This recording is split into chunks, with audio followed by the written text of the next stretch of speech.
महाराष्ट्र म्हणजे नेमकं काय?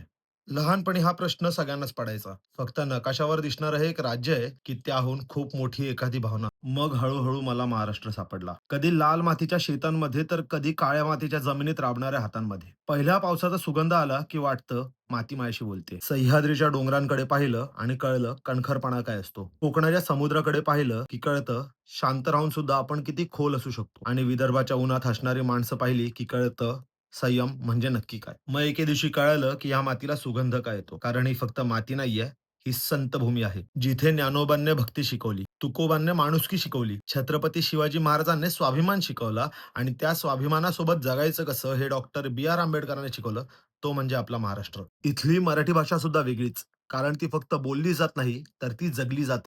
काय रे? मध्ये काळजी असते. जेवलास का? मध्ये प्रेम असतं आणि जय महाराष्ट्रामध्ये अभिमान. हा महाराष्ट्र पुरोगामी आहे.